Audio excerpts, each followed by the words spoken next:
The Lancaster Literary Guild is located in downtown Lancaster, Pennsylvania, a city of 56,000 people that combines its rich history with a burgeoning art scene. Lancaster is the oldest inland city in the country and is just miles from the state's largest Amish community. Yet, since the Guild's founding, the city has seen an influx of cultural organizations and now has more than 90 art venues downtown.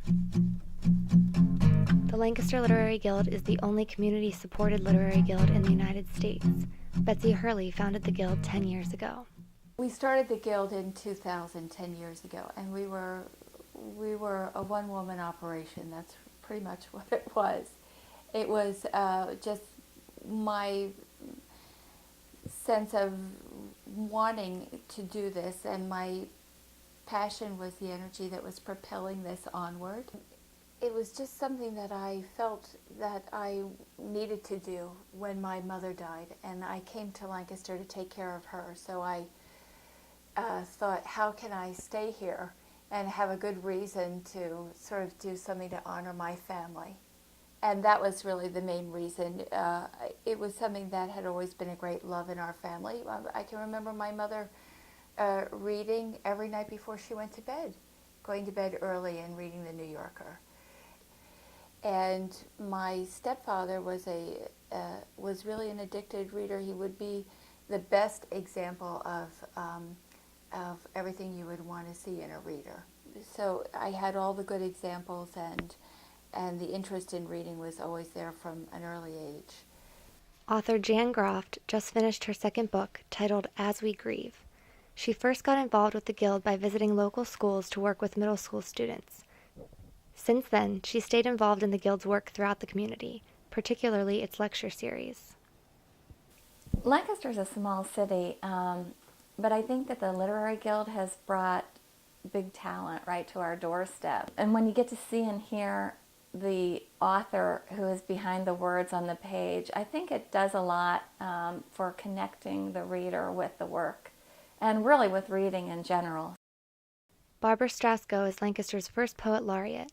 The Lancaster Literary Guild led this initiative, appointing Strasko to a 2-year term in 2008. Strasko runs an after-school group where she encourages students to write poetry.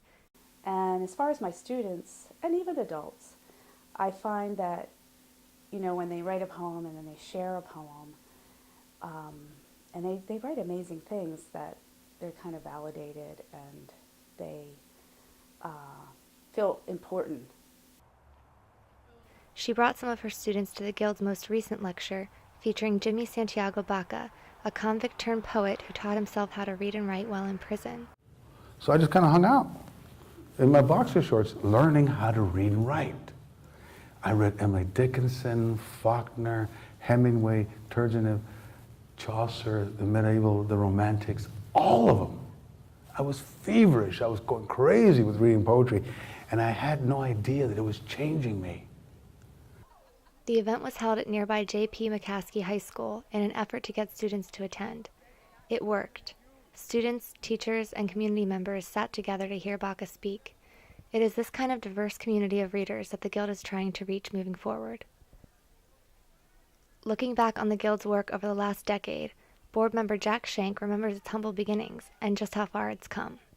The main thing that's changed, I believe, is that the Guild has gotten a house, whereas before it was just a couple of rooms in an office building. Now it has its own little sort of unique character to it. And because of that, we do stage more exhibits in the upstairs gallery. There's been more art exhibits, actually, connected with writers. And there has been some plays put on to celebrate certain artists' lives. There has been a little more of not just the focus on the lectures, but the sort of ancillary kind of things that go on. Ian Brownlee is an integral part of these exhibits. He has worked with Betsy Hurley to put together the last 3 exhibits at the Guild. Today I'm hanging the Andrew Carroll War Letters exhibit. It's a collection of letters spanning from the Civil War through the war in Afghanistan to present. There's approximately 25 to 30 different letters in the exhibit. He is also the graphic designer for the Guild's annual literary journal, Rapportage. The Rapportage journal that the Guild publishes is a really superior publication. From a small literary guild that is the only real self-sustaining literary guild in the country, to be able to publish something like that, I think is pretty remarkable.